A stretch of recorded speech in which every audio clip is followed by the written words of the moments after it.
Ugh, I've had enough. I was at my wit's end, standing in front of my husband and in-laws. It was the day we were supposed to go on a trip to Hawaii. And my mother-in-law had just told me, "I don't remember inviting you." Carter, my husband, just gave me a look that said he wanted to get through this awkward moment as quickly as possible, offering no help. I was done with these people. My name is Rita Rollins. I'm 28 years old. Before getting married, I worked as a bartender. I've always loved drinks, and right after graduating from college, I got a job at a privately owned bar. That's where I met Carter, who had been a regular there even before I started working. I heard from the owner that he was a quiet guy, but he started talking to me more after my second shift. We were the same age, hit it off, and eventually our relationship turned romantic. We got married 6 months ago. Until I married Carter, I had never moved out of my parents' home. There were 2 reasons for that. First, my workplace was very close to my home. Second, my dad was extremely protective of me. I lost my mom to illness, and being an only child, I was always the apple of my dad's eye. But he didn't just spoil me. He knew when to be strict. My dad is a wealthy businessman, so I've never had to worry about money. I was able to go to college thanks to his financial support. I don't know all the details, but he seems to be involved in managing several companies. He cried so much at my wedding that the staff had to caution him. But he trusted Carter and sent me off as a bride.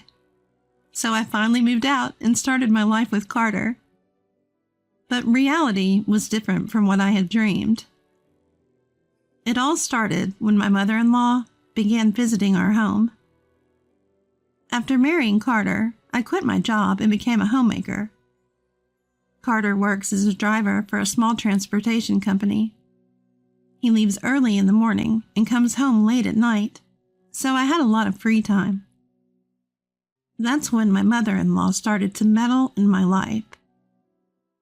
One day, after seeing Carter off and doing some laundry, the doorbell rang. I checked the monitor and saw it was her. "Hello?" "Oh, has Carter gone to work?" "Yes, he just left." "I brought these cupcakes that Carter loves. Could you give them to him?" "Thanks for your kindness. We'll enjoy them later." I thought my response was perfectly polite, but she suddenly frowned and said, "What are you talking about? There's none for you. I made these for Carter." Her words were so cold and pointed that they hurt me a bit. Seeing me look down, she said, "Don't be so sensitive. Just let me in already," and pushed past me into the house. Leaving me stunned, she headed straight for the living room. I hurriedly followed her. "By the way, there's something I want to talk to you about." As soon as she sat on the sofa, she said it. I had no idea what she was talking about, so I just waited for her to continue. "When am I going to see my first grandchild?" "What? We don't have plans for that anytime soon." "What do you mean, no plans? You're worthless as a wife then." My mother-in-law's unexpected visit was filled with nothing but derogatory comments towards me. Carter and I had decided to wait until we were 30 to have kids. We're not financially stable yet, and we don't want to bring a child into a world where they'd struggle. But my mother-in-law dismissed our plans, saying I had no value. Isn't that our choice to make? She didn't expect me to talk back. She furrowed her brows and yelled, "How dare you defy me? A wife who can't even give me grandchildren." "I never said I can't have children. I said the timing isn't right." "A woman who can't give birth when I want her to is as worthless as one who can't give birth at all." I felt irritated by her words and fired back, but she didn't stop. "Enough! This is pointless." With that, she left. That night, Carter looked at me apologetically and said, "Hey, Rita, we should have a kid." "Did your mom say something to you?" I immediately suspected that the events of the day had something to do with this impressed Carter. But he remained silent, looking down. "Tell me the truth. Your mom said something, didn't she?" "Well, it's both. Dad yelled at me to get you pregnant already. Probably Mom's idea. Dad has always been under Mom's thumb." I felt my spirits sink. Carter is kind to me, but he lacks assertiveness. I knew he wasn't confrontational, but he never complains even when things are against him. Now I was sure. It's not that he won't say anything. He can't. "I'm going to your parents' house tomorrow. Our home and my in-laws are just a 20-minute drive apart. I could go there any time." "But what if we just have a kid like they want? Wouldn't that calm them down?" I was infuriated by Carter's weak response. "Do you really want to have a child now? Have you forgotten that we agreed to wait until we saved some money?" "Well, can't we just ask your dad for money? He's really wealthy, right?" I sighed deeply and stopped preparing dinner. Then I looked at Carter and said, "Don't you find that embarrassing? If we have a child, we're the parents. How do you plan to raise a child when we can't even manage our own finances?" When I said this assertively, Carter deflated and mumbled, "Sorry," ending the conversation. I've always been strong-willed, even handling customer complaints when I was a bartender. Carter, despite being an athlete, is weak-willed. He may look muscular and strong, but he has a fragile heart, a disappointing balance. The next day, as promised, I visited my in-laws. The person who opened the door was my mother-in-law. "Oh, what brings you here all of a sudden? It's rare for you to visit. Come in." She treated me with unexpected courtesy. Walking into the living room, I saw my father-in-law scrutinizing a pile of brochures on the table. "Mother-in-law, about yesterday. It's about having kids." I'd like to get straight to the point, so I tried to steer the conversation that way. But father-in-law interrupted me. "Rita, if we go on vacation for Christmas, would you prefer Hawaii or Florida?" I was speechless, not understanding the sudden change in topic. Father-in-law's tone hardened. "Can't you even answer a simple question?" "My dear, it's okay. Rita is a worthless person after all." Father-in-law yelled, and mother-in-law made a condescending comment. I felt my anger rising. But I decided to hold back, not wanting to stoop to their level. "I'd choose Hawaii. Crossing the ocean makes it feel more like a vacation." "All right, let's go with Hawaii then." "By the way, why Hawaii?" "We got a bonus, and we want to go to a seaside destination with Carter." I couldn't reconcile this with father-in-law, with the man who had been pressuring me to have children through Carter. I had assumed it would be a trip for just mother-in-law and father-in-law, but apparently I was wrong. But I would realize my mistake much later. Father-in-law seemed in high spirits now that the vacation spot was decided. I lost the urge to bring up yesterday's issues and ruin his mood, so I decided to leave quietly. But mother-in-law stopped me. "What is it?" "I thought you should have this." She handed me a folded letter-sized paper. When I opened it, it was filled with names. Frederick, Dylan, Jerry, Oliver, what is this? "It's a list of names for our grandchild. Pick one when the baby is born." "What?" I couldn't help but shout. Yesterday, she was berating me for not having kids, And today she's handing me a list of names for a child we haven't even planned yet? And upon closer inspection, there were no names that seemed suitable for a girl. Do you plan to give me a list for girls too? Mother-in-law looked at me as if I was absurd. What are you talking about? We only want a boy. We can't let the Rollins lineage die out. That list is based on the assumption you'll have a boy. I couldn't believe what I was hearing. What could I possibly say to that?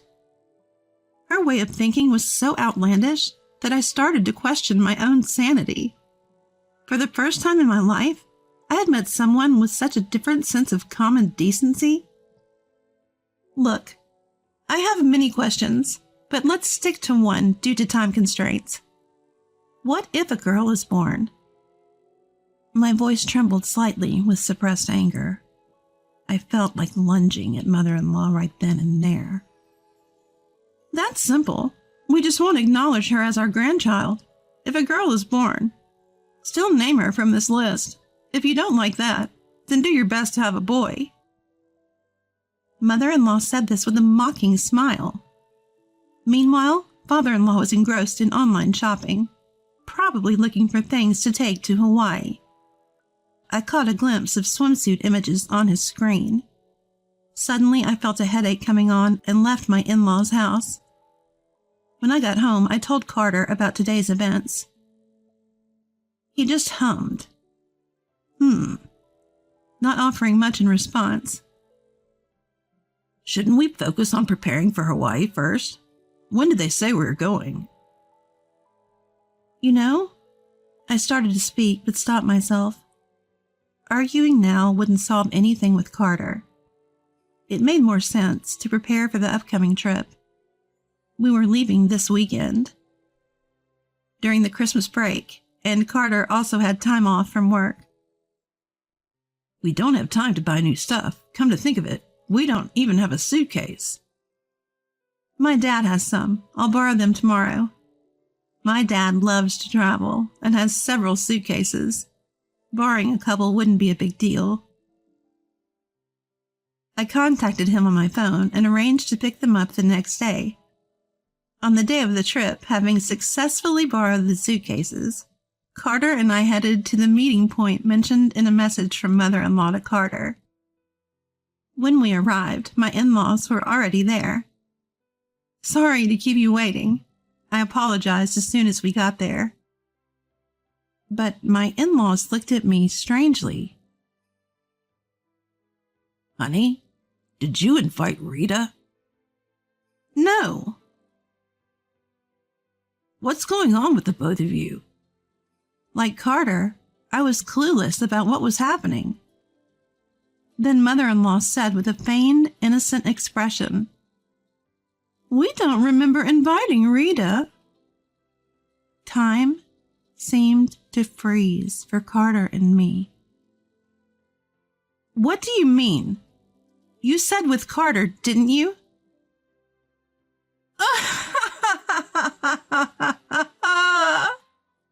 Mother-in-law laughed loudly.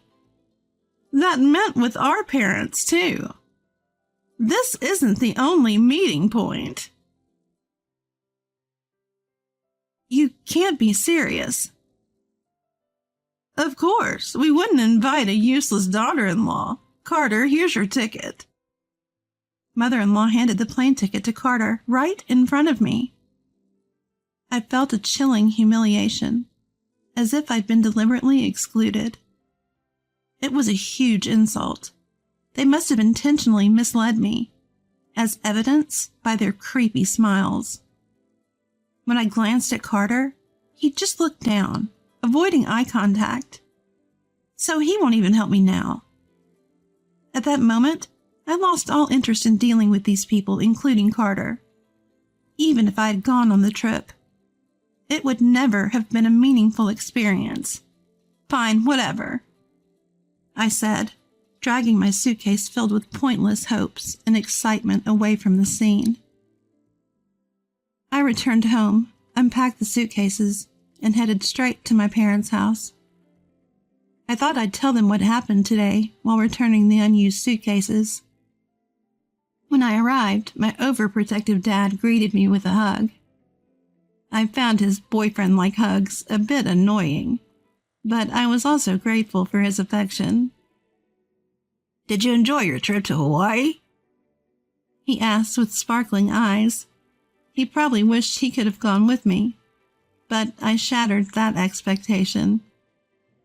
I didn't go because I'm the daughter-in-law.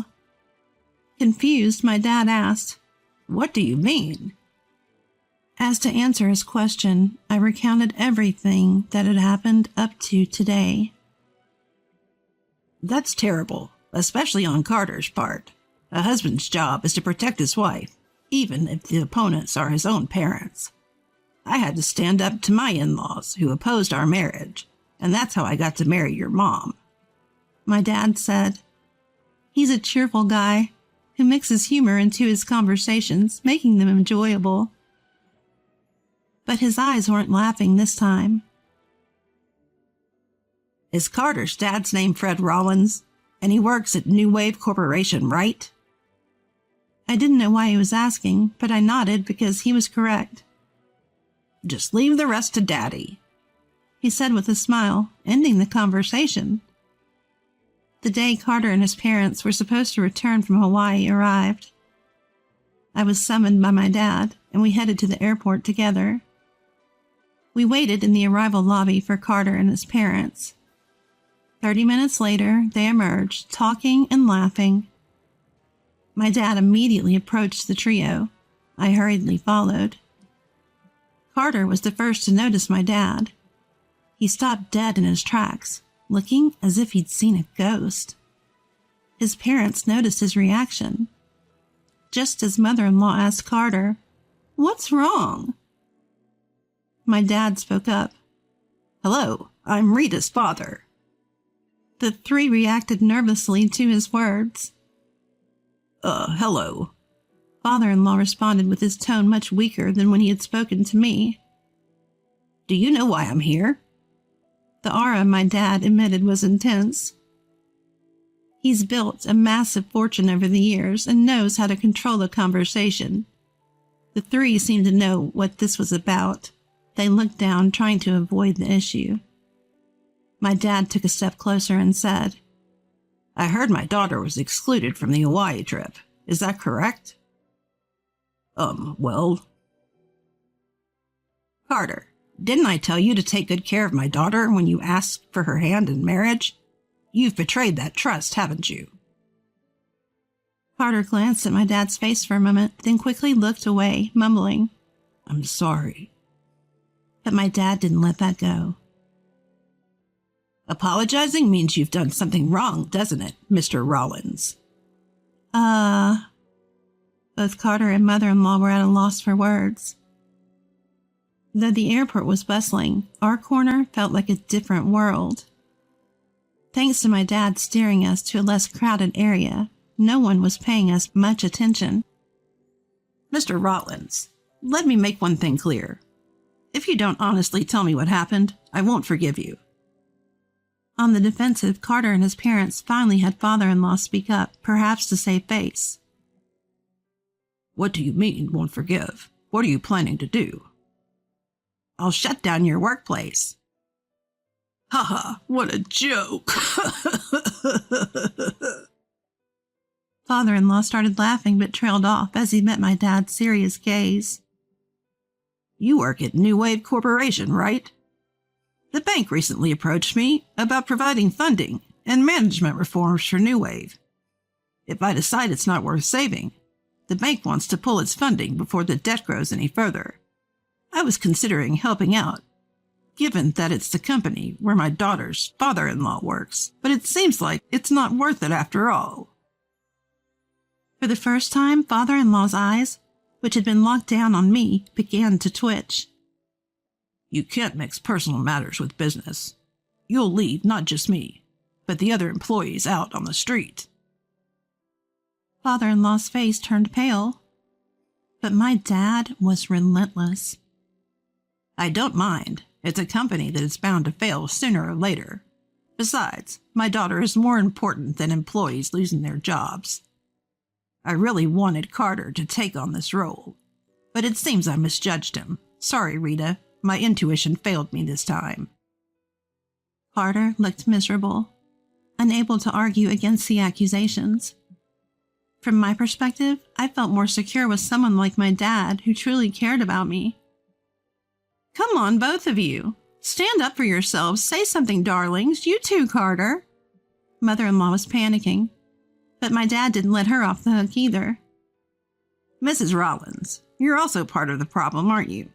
Why are you trying to force Rita to have a child against her will? Let's hear your excuse." My dad glared at mother-in-law with a low, stern voice. Mother-in-law flinched, unable to respond. "Have a boy? Choose a name from this list? She's worthless? Who do you think you are?" Well..." Mother-in-law was increasingly cornered by my dad, sweat forming on her forehead. But my dad didn't stop. "If you're going to make arbitrary decisions, then so will we. First, we'll have Rita separate from Carter." "What?" Carter looked up shocked. "The discussion with my daughter is already done. The divorce papers are filled out. Without Rita, you won't even have the chance for grandchildren." "We were looking forward to seeing our grandchildren." "I don't care. I won't sacrifice my daughter for your selfish desires. Even I, as her father, don't interfere in her life. You have no right to." The three of them were flustered, and no one spoke. "You'll pay the price for trying to control Rita's life." "Please, I love Rita. Forgive us."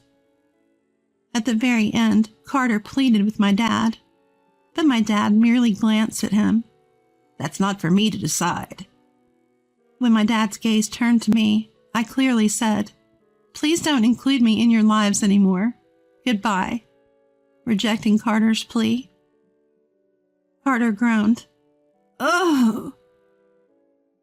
and mother-in-law started to cry, possibly out of shock. Father-in-law just stood there stunned. A week later, the divorce was finalized through a lawyer. My dad knows a lot of people, many of whom are lawyers or accountants, people who know the law. Thanks to one of my dad's contacts handling the divorce, I was able to receive compensation for the harassment I endured from my in-laws. My dad then told the bank that father-in-law's company wasn't worth saving. Heeding my dad's advice, the bank abandoned New Wave Corporation, which went bankrupt a month later. My dad also took action against Carter. He asked a police officer he knew to investigate my husband's company on some pretext. Turns out, small companies often engage in illegal activities, and the CEO was caught evading taxes. That company also went bankrupt due to the CEO's arrest. Mother-in-law was a homemaker, so my dad didn't do anything to her, but she's probably panicking since her husband and son both lost their jobs. I can picture her frantic state. When I happened to see mother-in-law in town, she looked frail and on the verge of collapsing. This whole experience made me realize the huge gap between the ideal and reality in married life. I was harassed by my in-laws and got no help from the husband who should have been my main support. Yet the reason I'd consider marrying again is to give back to my loving father by letting him see his grandchildren. For now, I'm on my own, but someday I hope to meet someone truly wonderful